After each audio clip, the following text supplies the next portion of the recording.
खबरों में की शुरुआत करते हैं मुख्यमंत्री भजनलाल शर्मा की खबर से, जहां पर राजस्थान की भजनलाल सरकार खेलेगा राजस्थान जीतेगा राजस्थान को मोटिव बनाकर कार्य कर रही है। ऐसे में अब खेल क्षेत्र में आदिवासी समाज की बालिकाओं के सपनों को नई उड़ान मिली है। राज्य सरकार की ओर से लैक्रोस भारतीय टीम में उदयपुर के आदिवासी अंचल से 7 खिलाड़ियों का चयन किया गया है।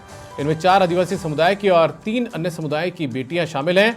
मुख्यमंत्री भजनलाल शर्मा ने एक्स पर पोस्ट कर जानकारी दी। उन्होंने लिखा कि हमारी सरकार आदिवासी कल्याण के लिए समर्पित है। राजस्थान की प्रतिभाशाली बेटियां अंतर्राष्ट्रीय प्रतियोगिता के लिए आगरा में प्रशिक्षण प्राप्त कर रही हैं। इन खिलाड़ियों के प्रशिक्षण के लिए Rajasthan state mines and minerals limited की ओर से वित्तीय सहायता दी गई है। खिलाड़ियों को आदिवासी खेल छात्रावास में आवास सुविधा और आर्थिक सहायता दी गई है। ये खिलाड़ी लैक्रोस एशियन चैंपियनशिप के लिए समरकंद उज्बेकिस्तान जाने के लिए पूरी तरह तैयार है। प्रदेश सरकार का लक्ष्य आगामी ओलंपिक में शामिल होने वाले इस खेल के लिए 2 जनजातीय खेल छात्रावास अकादमियां स्थापित करना है। और ज्यादा जानकारी के साथ में हमारे सहयोगी मनोज शर्मा फोन लाइन पर कनेक्ट हो चुके हैं। सीधा उनका रुख करते हैं। मनोज, एक खुशी की बात है कि आदिवासी अंचल की जो बेटियां हैं वो आगे बढ़ रही हैं खेल के क्षेत्र में, और मुख्यमंत्री ने उन्हें बधाई दी है। सरकार के प्रयासों की जानकारी भी एक्स पर दी है। जी दीपक, बिल्कुल। मुख्यमंत्री भजनलाल शर्मा ने जो थीम दी है खेलेगा राजस्थान जीतेगा राजस्थान, अपने आप में एक महत्वपूर्ण बात है, जिसको लेकर अभी गत दिनों मुख्यमंत्री भजनलाल शर्मा ने फैसला लिया था कि राजस्थान में भी गेम्स कराए जाएंगे और पूरे ग्रामीण और शहरी क्षेत्र में खेलों के लिए बढ़ावा देने के लिए जो गेम्स हैं वो कराए जाएंगे, जिसमें हर आयु वर्ग के हिसाब से कैटेगरी भी तय की जाएगी। और यहाँ जिस तरह से मुख्यमंत्री भजनलाल शर्मा ने खास करके आदिवासी क्षेत्र के विकास के लिए, वहाँ के जो प्रतिभाएं उनको उभारने के लिए ये पूरा जो ट्वीट है वो किया है, जिसमें कि वहाँ पर खेलने के लिए स्टेडियम, एकेडमी और प्रशिक्षक उपलब्ध कराए जाएंगे, जिसको लेकर मुख्यमंत्री ने साफ तौर पर कहा है कि 15 पुरुष प्रोसेस खिलाड़ियों को भी खेल छात्रावास में रखकर उनको प्रशिक्षण दिया जाएगा। साथ ही लैक्रोस भारतीय टीम के कुल 12 खिलाड़ियों में से 7 राजस्थान के, जो पूरे प्रदेश के लिए एक गौरव का विषय है। राजस्थान में इन खिलाड़ियों का भारतीय टीम में चयन प्रथम राष्ट्रीय लैक्रोस प्रतियोगिता में उत्कृष्ट प्रदर्शन करने के आधार पर हुआ है, जहां राजस्थान में स्वर्ण पदक हासिल किया जाता था। हमारी सरकार प्रदेश में खेल संस्कृति के निरंतर प्रोत्साहन के लिए पूर्णतः प्रतिबद्ध है। जैसे कि कह सकते हैं दीपक, जिस तरह से हमेशा देखा गया है खेल के क्षेत्र में अधिकतर जो पदक जीतने वाले होते हैं, खिलाड़ियों की संख्या होती है, वो हरियाणा और पंजाब से और दिल्ली से होती है। लेकिन इस बार जिस तरह से राजस्थान के खिलाड़ियों का चयन हुआ है, अपने आप में राजस्थान के लिए गौरव की बात है, और जिसको लेकर मुख्यमंत्री भजनलाल शर्मा काफी संवेदनशील नजर आ रहे हैं और खेलों को बढ़ावा देने के लिए पूरी जो प्रक्रिया है उसमें जुटे हुए हैं। साथ ही गत दिनों जिस तरह से बजट पूर्व मुख्यमंत्री भजनलाल शर्मा ने सुझाव दिए थे, तो खेलों को लेकर भी खेल विभाग के जितने भी अधिकारी हैं, साथ ही जो उल्लेखनीय कार्य कर चुके हैं, साथ ही स्वर्ण पदक या अन्य पदक जीत चुके हैं या कोचेज हैं, उनसे भी सुझाव लिए थे। तो अब जिस तरह से राजस्थान का बजट 10 जुलाई को जो पेश होना है, उसमें देख सकते हैं खेल को विकास करने के लिए मुख्यमंत्री कई घोषणाएं कर सकते हैं। प्रदेश के तमाम जिलों में स्टेडियम और अकादमी स्थापित की जा सकती है। जी दीपक। चलिए, बहुत शुक्रिया आपका मनोज शर्मा इस तमाम जानकारी के लिए। तो खेलेगा राजस्थान बढ़ेगा राजस्थान, इस तरीके की थीम के साथ सरकार आगे बढ़ रही है और लैक्रोस चैंपियनशिप के लिए राजस्थान की 7 जो बालिकाएं हैं उनका चयन यहां पर हुआ है।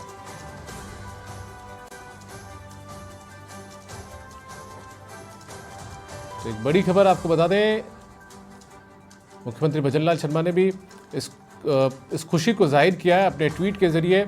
सोशल मीडिया साइट एक्स पर पोस्ट करके उन्होंने कहा है कि खेलेगा राजस्थान जीतेगा राजस्थान को यहाँ पर सरकार किस तरीके से काम कर रही है उसका जिक्र उन्होंने किया। दरअसल खेल क्षेत्र में आदिवासी समाज की बालिकाओं के सपनों को अब नई उड़ान मिली है। राज्य सरकार की ओर से लैक्रोस भारतीय टीम में उदयपुर की आदिवासी अंचल से 7 खिलाड़ियों का चयन हुआ है। इनमें 4 आदिवासी समुदाय की और 3 अन्य समुदाय की बेटियां शामिल हैं। मुख्यमंत्री भजनलाल ने एक्स पर जो पोस्ट किया वो भी आपको बताते हैं। उन्होंने लिखा है कि हमारी सरकार आदिवासी कल्याण के लिए समर्पित है। राजस्थान की ये प्रतिभाशाली बेटियां अंतर्राष्ट्रीय प्रतियोगिता के लिए आगरा में प्रशिक्षण हासिल कर रही हैं। इन खिलाड़ियों के प्रशिक्षण के लिए Rajasthan state mines and minerals limited वित्तीय सहायता दे रहा है। खिलाड़ियों को आदिवासी खेल छात्रावास में आवास सुविधा और आर्थिक सहायता दी गई है। ये खिलाड़ी लैक्रोस एशियन चैंपियनशिप के लिए समरकंद उज्बेकिस्तान जाने के लिए पूरी तरह तैयार है। और धर्मेंद्र सिंघल हमारे साथ में ज्यादा जानकारी के साथ जुड़ चुके हैं। धर्मेंद्र, शिक्षा मंत्री मदन दिलावर ने भी इस पूरे मामले को लेकर जो बेटियों का चयन हुआ है इस पूरे एक तरीके चैंपियनशिप को लेकर, उसको लेकर यहाँ पर ट्वीट किया है। क्या कुछ ज्यादा जानकारी आपके पास है? देखिए दीपक, जो लैक्रोस गेम की जो प्रतियोगिता होने जा रही है, इसको लेकर के आज राजस्थान सरकार के कई सारे मंत्रियों ने ट्वीट किया है कि बधाई दी है। क्योंकि 12 जो खिलाड़ी है उसमें से 7 राजस्थान के हैं और उसमें से 7 उदयपुर और बांसवाड़ा जो जिले हैं वहां से आदिवासी 4 हैं और 3 अन्य समाज की लड़कियां। तो महिलाओं का इतना बड़ा प्रतिनिधित्व मिलना राजस्थान के लिए गौरव की बात। शिक्षा मंत्री मदन दिलावर ने, क्योंकि एक मामला भी आदिवासियों का चल रहा था, उसको लेकर भी इस मामले वाला के देखा जा रहा है, लेकिन इसमें राजनीति नहीं, राजस्थान के विकास को लेकर के देखा जाए, महिलाओं की भूमिका को लेकर जाए तो बड़ा मामला है, उनके लिए गर्व की बात है।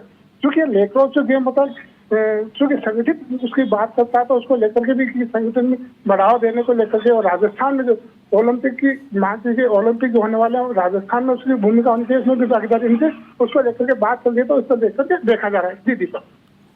चलिए, बहुत शुक्रिया धर्मेंद्र सिंघल आपका इस तमाम जानकारी के लिए। तो एक बड़ी खबर राजस्थान के लिहाज से यह है, क्योंकि यहाँ पर राजस्थान की जो 7 बेटियां हैं उनका लैक्रोस एशियन चैंपियनशिप के लिए चयन किया गया है। समरकंद उज्बेकिस्तान जाने के लिए पूरी तरह से तैयार है और प्रदेश सरकार का लक्ष्य भी यह है कि अगला जो ओलंपिक हो उसमें शामिल होने वाले इस खेल के लिए 2 जनजातीय खेल छात्रावास अकादमियां स्थापित की जाए। कर्नल राज्यवर्धन राठौड़ जो कि खेल मंत्री भी हैं, उन्होंने भी इस पूरे खुशी को लेकर जो ट्वीट है वो यहाँ पर किया है। दरअसल राजस्थान की सरकार जो है वो खेलेगा राजस्थान, जीतेगा राजस्थान के संदेश के साथ में आगे बढ़ रही है, इसी धारणा के साथ आगे काम कर रही हैं और अब जो आदिवासी अंचल की जो बालिकाएं हैं उनके सपनों को नई उड़ान मिली है। और स्वप्निल वैरागी हमारे डिप्टी न्यूज एडिटर, मेरे वरिष्ठ सहयोगी हमारे साथ जुड़ चुके हैं। एक बार उनका रुख करते हैं। स्वप्निल, एक तरफ आदिवासियों को लेकर सियासत लोग करते रहे हैं, लेकिन इसी बीच में आदिवासी अंचल की उन 7 बेटियों से जुड़ी हुई बड़ी खबर भी सामने आई और बड़े राजस्थान के लिए एक बड़ी खुशी के तौर पर भी इसे देखा जा सकता है, समझा जा सकता है। अब देखिए, जहां तक मुझे लगता है दीपक, मैं इस बात को कहना चाहूंगा कि राजस्थान से जब भी कोई खिलाड़ी अच्छा परफॉर्म करता है या नेशनल टीम में जाता है, इंटरनेशनली खेलने जाता है, तो तमाम पॉलिटिशियंस उसको ट्वीट कर बधाई देते हैं और इसमें कुछ नया नहीं है। लेकिन इस बार जो ट्वीट्स आए हैं, अगर आप इनको सिलसिलेवार तरीके से देखेंगे, एक अगर हम राज्यवर्धन सिंह राठौड़ के ट्वीट को थोड़ा सा साइड में रख देते हैं तो बाकी सब ने इस बात को हाईलाइट करने की कोशिश की है कि ये बेटियां आदिवासी अंचल से आई हैं और राजस्थान से खेलते हुए देश की टीम में उन्होंने जगह बनाई है। तो कहीं ना कहीं ये हालिया जो घटनाक्रम रहा है मदन दिलावर के एक बयान वाला और उस पर राजकुमार रोत का आक्रामक अंदाज, ये इससे जुड़ता महसूस होता है। ऐसे में बीजेपी अपने जिस दाव के तहत मैदान में है, बीजेपी का मानना है कि आदिवासी हिंदू होते हैं। कहीं ये स्टैंड नाराजगी में न बदल जाए, ऐसे में बहुत सोच समझकर, जितना मैं समझ पा रहा हूँ, इन सारे ट्वीट्स को, इसमें नो डाउट वो रूटीन मैसेज भी है जो हमेशा खिलाड़ियों के चयन पर होता है, लेकिन इसके बैकड्रॉप में कहीं ना कहीं ये जो हालिया घटनाक्रम चल रहा है वो भी मोटे तौर पर नजर आता है और उसे काउंटर करने की एक कोशिश यहाँ पर बीजेपी की नजर आती है और बहुत ब्रिलियंट कोशिश है। अपना पॉलिटिकल स्टैंड भी बीजेपी इन ट्वीट के जरिए क्लियर कर रही है और वो ये बता रही है, जैसा कि प्रधानमंत्री नरेंद्र मोदी जब आदिवासी अंचल में गए थे और उन्होंने वहां पर आदिवासियों के लिए जिस तरह से स्पीच दी थी, उसमें से एक शब्द को लेकर बीजेपी ने पॉलिटिकल इशू बनाने की कोशिश की थी, लेकिन इन ट्वीट्स के जरिए बीजेपी अपने स्टैंड को यहाँ पर क्लियर करते नजर आ रही है कि वो क्या सोचते हैं और किस तरह से इस मैटर की सेंसिटिविटी को समझते हैं और इस पर वो सियासत नहीं करना चाहते। सियासत करने वालों को एक शांत जवाब देने की कोशिश के तहत इन सारे ट्वीट्स को मैं यहाँ पर देख पा रहा हूँ।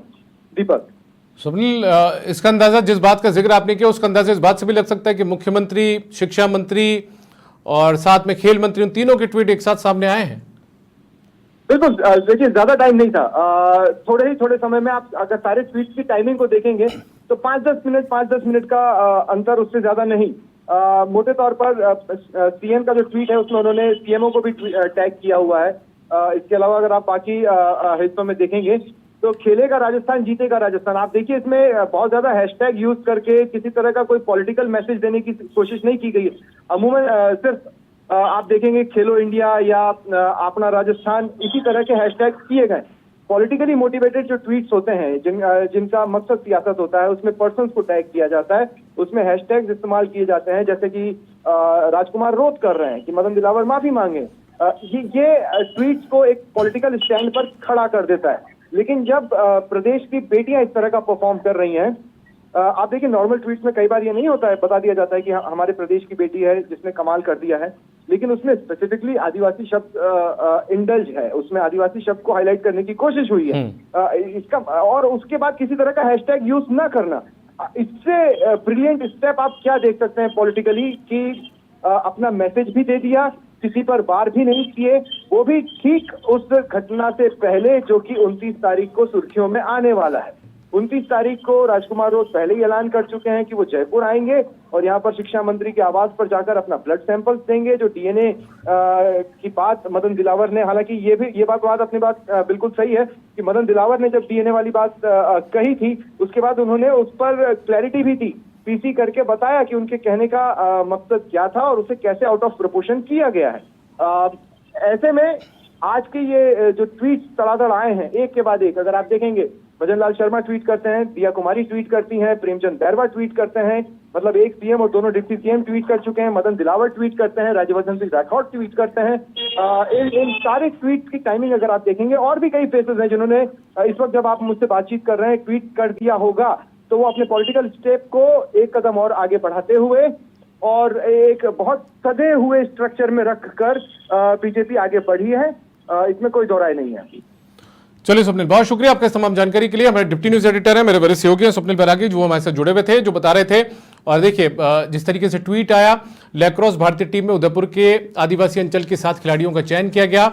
और बड़ी बात यह है कि 4 आदिवासी समुदाय की और 3 अन्य समुदाय की बेटियां हैं। और इसको लेकर जिस तरीके से ट्वीट सामने है, इसका यदि सियासी मायने भी आप कुछ निकालना चाहें तो समझ सकते हैं। जो स्वप्निल ने बताया कि किस तरीके से आदिवासियों को लेकर एक सियासत भी हो रही है। राजकुमार रोध लगातार कह रहे हैं कि आदिवासी हिंदू नहीं होते हैं, लेकिन इसी बीच बीजेपी के वरिष्ठ नेता शिक्षा मंत्री मदन दिलावर का बयान भी चर्चाओं में आया, उसको लेकर भी सियासत हो रही है। इसी बीच राजस्थान की सरकार ने अपनी मंशा भी इन ट्वीट्स के जरिए यहाँ पर सामने रख दी है।